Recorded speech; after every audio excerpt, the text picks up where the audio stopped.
नमस्कार दोस्तों, मैं हूं Anita Singh. Indian organic journey के ऑर्गेनिक एपिसोड में आपका स्वागत है। दोस्तों, अभी बहुत सारी फसलों की बिजाई का समय आ चुका है, जैसे कि गेहूं है, सरसों है, सब्जियों में बहुत ज़्यादा इस समय पूरी साल भर में सबसे ज़्यादा खेती इसी समय करते हैं, सब्जियों की खेती। और सबसे ज़्यादा क्या यूज करते हैं? गोबर की खाद डालते हैं, ट्रॉली भर भर के डालते हैं, टनों में डालते हैं। लेकिन इस सबसे बड़ी गलती यहीं पे होती है। एक्चुअली कल मेरी किसान भाइयों से बात हो रही थी, हरियाणा के कुछ किसान भाई डिस्कस कर रहे थे कि हम गौशाला से गोबर का खाद डायरेक्ट हमारे खेतों में डाल देते हैं। और जी, दीमक की बड़ी समस्या है, इंसेक्ट की समस्या है, सब्जियों में शुरुआत में ही फसलें खराब हो जाती हैं, फंगस का बहुत अटैक होता है। तो क्या करें दोस्तों? गलती तो आप सबसे पहले यहीं पे कर रहे हैं कि डायरेक्ट गोबर का खाद डाल रहे हैं। आपको ये देखिए, मोटा पीस ये है, इसके पास में कोई भी प्लांट जर्मिनेट होगा या इसके पास में है तो 100% वो प्लांट स्वस्थ नहीं रह सकता, क्योंकि यहाँ पे फंगस ज़्यादा आएगा, कीट ज़्यादा आएंगे। और सबसे बड़ी समस्या खरपतवार की बहुत बड़ी समस्या है। इस डायरेक्ट आप गोबर की खाद डालें तो इसमें खरपतवार के सीड भी होते हैं। तो ऐसा क्या करें कि खरपतवार की समस्या भी खत्म हो जाएगी, फंगस भी नहीं आएगा, कीट भी नहीं आएंगे और खेतों में दीमक की समस्या भी नहीं रहेगी। किसी भी टाइप की खेती करते हैं, चाहे सब्जियों की है या कपास, धान है, मूंगफली है, गेहूं है, सरसों है, कोई भी फसल करें, बागवानी में किसी भी टाइप के पौधे हैं, आज का वीडियो आपके लिए बहुत इंपॉर्टेंट होने वाला है, एंड तक जरूर बने रहें। तो दोस्तों, सबसे पहले किसान का सच्चा साथी डंडा और ड्रम मैंने ले लिया है। इसके बिना हमारी खेती अधूरी है, तो ये दोनों चीज़ें आपके पास जरूर होनी चाहिए।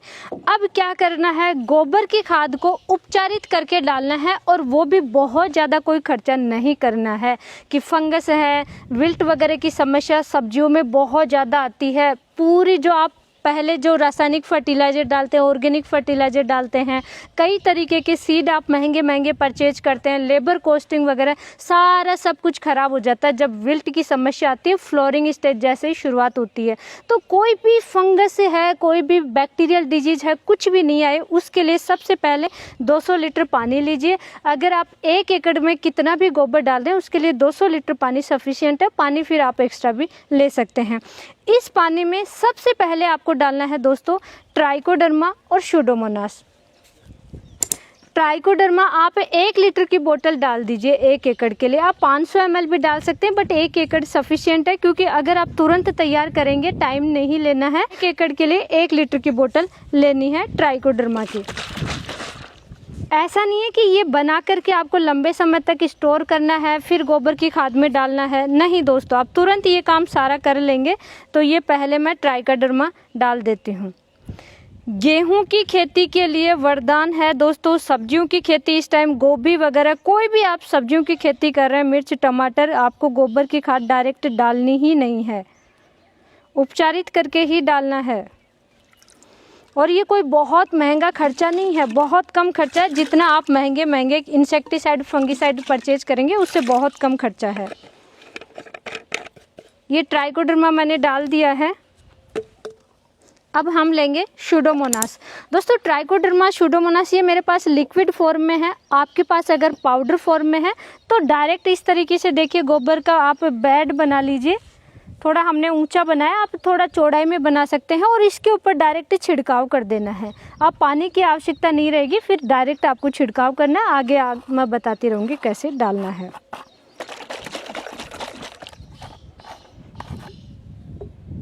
ये सूडोमोनास इसमें मैं मिक्स कर देती हूँ।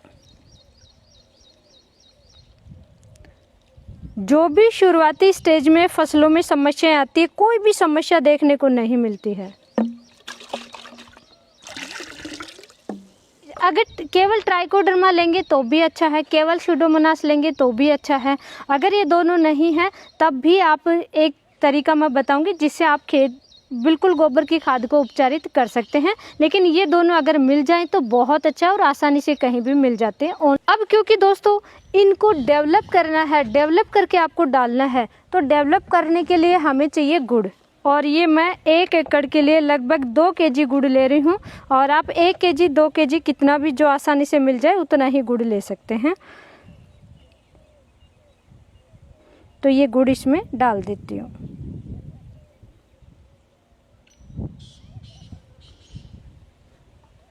नेक्स्ट दोस्तों, आप गेहूं है या धान है, ऐसी फसलें जिनमें यूरिया बहुत ज़्यादा यूज करते हैं, इवन कि धान गेहूं ऐसी फसलों में तो 5 से 6 बैग भी यूज कर लेते हैं 1 एकड़ में, जो कि बिल्कुल गलत है। मिट्टी का पीएच बढ़ रहा है, मिट्टी सख्त हो रही है और कई तरीके के साइड इफ़ेक्ट हो रहे हैं। तो वो साइड इफ़ेक्ट से बचने के लिए आपको क्या करना है, और ख़र्चा भी बच जाएगा। उसके लिए सबसे बेस्ट सॉल्यूशन, सबसे ज़्यादा हमेशा मैं रिक्वेस्ट करती हूँ आपसे कि दोस्तों आप NPK कंसोर्टिया, NPK के जो बैक्टीरिया आते हैं वो इस्तेमाल कीजिए, जो फिक्स हो जाते हैं। फॉस्फोरस तो सबसे ज़्यादा फिक्स होने वाला पोषक तत्व है, जड़ों के पास जाता ही नहीं है, जड़ों को जाना पड़ता है अपटेक करने के लिए। तो इसलिए बेस्ट है कि फिक्स नहीं हो, पौधों को अपटेक हो जाए, इसलिए आपको यूज करना है NPK के बैक्टीरिया। फिक्स हो गए जो भी पोषक तत्व है, इनको ये उस रूप में कन्वर्ट कर देते हैं जिस रूप में पौधा अपटेक कर सके। दोस्तों क्रॉप में कम से कम 2 या 3 बार आपको यूज करना है। सबसे पहला आपको यूज करना है गोबर की खाद में ही। आपको जो भर भर के यूरिया DAP यूज करेंगे उसकी मात्रा ऑटोमेटिक आपको लगेगा कि कम हो रही है। और ये भी आप 500 ml से 1 लीटर तक यूज कर सकते हैं। अच्छा, केवल NPK के बैक्टीरिया अवेलेबल नहीं हो तो PS भी है, एजिटोबैक्टर है, KM भी है, ये अलग अलग भी आप ले सकते हैं। 500 ml कितना भी आप ले सकते हैं। तो ये भी अभी इसमें मैं डाल देती हूँ। NPK कंसोर्टिया, ये इफ़को का भी आता है, क्रिप्को का भी आता है और भी अलग अलग कंपनियों का अवेलेबल हो। आप किसी का भी ले सकते हैं, ऐसा कुछ नहीं है, किसी का भी यूज कर सकते हैं।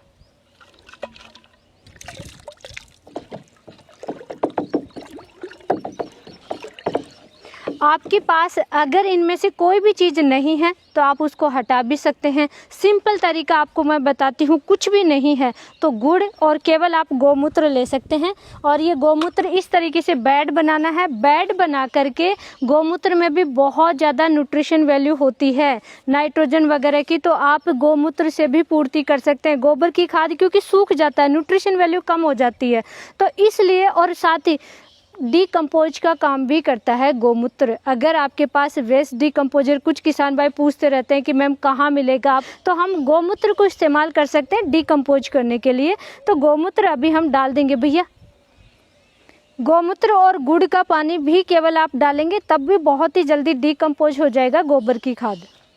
लेकिन क्योंकि फंगस वगैरह, बैक्टीरिया वगैरह से बचाने के लिए हम ट्राइकोडर्मा स्यूडोमोनास वगैरह लेते हैं ताकि एक्स्ट्रा पावरफुल बन जाए हमारा फर्टिलाइजर। भैया ये इसमें डाल दो, हाँ इस पे छिड़क दो।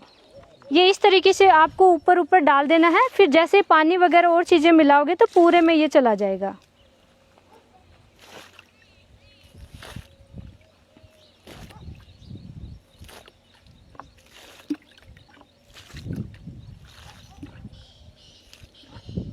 और ये अभी हम दूसरे बेड पे डाल लेते हैं।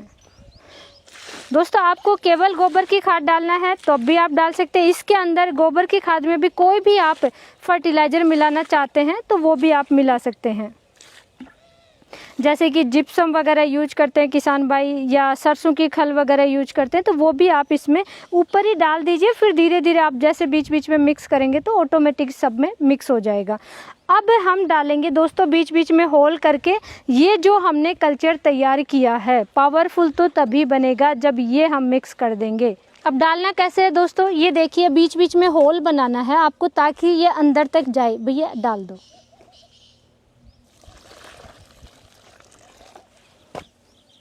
पूरे गोबर की खाद में जाना चाहिए।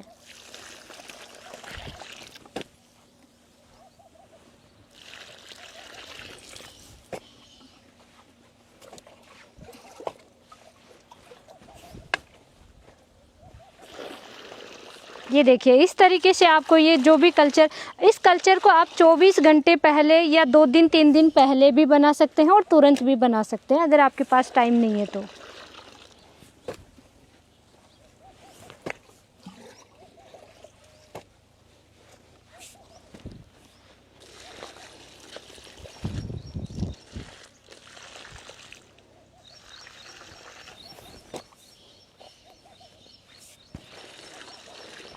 पाउडर फॉर्म में, जैसा कि मैंने शुरू में डिस्कस किया था, पाउडर फॉर्म में ट्राइकोडर्मा स्यूडोमोनास ले रहे हैं तो आप इस तरीके से पहले छिड़क दीजिए। जैसे आप ये गुड़ का पानी गौमूत्र डालेंगे तब ऑटोमेटिक ही सब में, सारे खाद में मिक्स हो जाएगा। डाल दो भैया।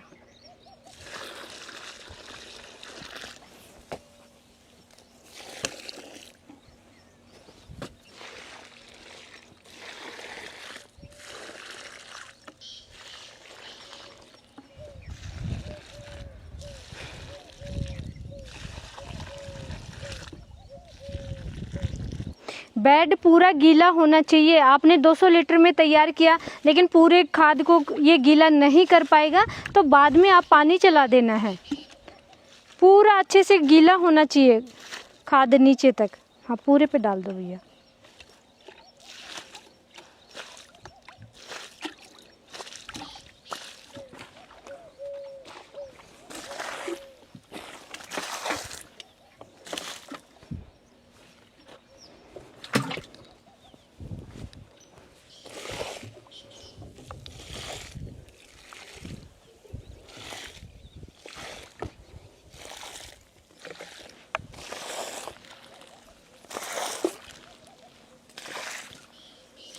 दोस्तों सारी चीज़ें मिलाने के बाद में और गोबर में पानी, क्योंकि ज़्यादा अगर ड्राई है तो थोड़ा सा पानी और डालना है। चारों तरफ गीला होने के बाद में जो सबसे इम्पोर्टेंट काम है वो है कि या तो इसको छाया में आप तैयार कर लीजिए, कोई पेड़ की छाया में तैयार कर सकते हैं, या टिन शेड वगैरह है तो छाया में तैयार कर सकते हैं। हमारी तरफ बिल्कुल खुले में आप तैयार कर रहे हैं तो ग्रीन नेट है या जूट की बोरी है, किसी से भी आपको इसको ढकना है, डायरेक्ट धूप में नहीं करना है तैयार। ये सबसे इम्पोर्टेंट है। तो अभी हमने भी सारी चीज़ें मिलाने के बाद में अभी हम इसको ढक रहे हैं। और इसके बाद में भी आपको 3 दिन एक काम और करना है, 3 से 4 दिन तक डेली सुबह सुबह पानी देना है। और अगर टाइम है आपके पास तो 7 दिन डाल दीजिए, डेली पानी देना है ताकि अच्छे से पूरे में डिकम्पोज हो जाए। और बीच में हो सके तो पावड़े से आप इसको मिक्स भी कर दें, थोड़ा थोड़ा आप चला भी दें ताकि और अच्छे से डिकम्पोज हो जाएगा। और 10 दिन बाद में आप इसको, 10 दिन में ये तैयार हो जाएगा। 10 दिन बाद में आप इसको अपने खेतों में यूज कर सकते हैं। ज़्यादा टाइम है आपके पास, 1 महीने का टाइम है तो 1 महीना भी आप रख सकते हैं, 30 दिन भी रख सकते हैं, 20 दिन बाद में भी यूज कर सकते हैं। लेकिन कम से कम आपको 10 दिन जरूर रखना है गोबर की खाद को, ताकि जो मोटे पीसेज है वो नहीं होंगे और बिल्कुल वर्मी कंपोस्ट की तरह ये तैयार होना चाहिए। उसके बाद में आप इस्तेमाल कीजिए। किसी भी टाइप के, लास्ट में एक बार मैं रिपीट कर देती हूँ, किसी भी टाइप की फंगस जैसे फ्यूजेरियम, विल्ट वगैरह की समस्या आती है, डंपिंग ऑफ है, कोलर रोट है, रूट रोट है, इनकी समस्याएं देखने को नहीं मिलेगी। वाइट ग्रब की समस्या है, किसी भी टाइप के इंसेक्ट की समस्या है, जड़ों में दीमक की समस्या भी आपके खेतों में देखने को नहीं मिलेगी।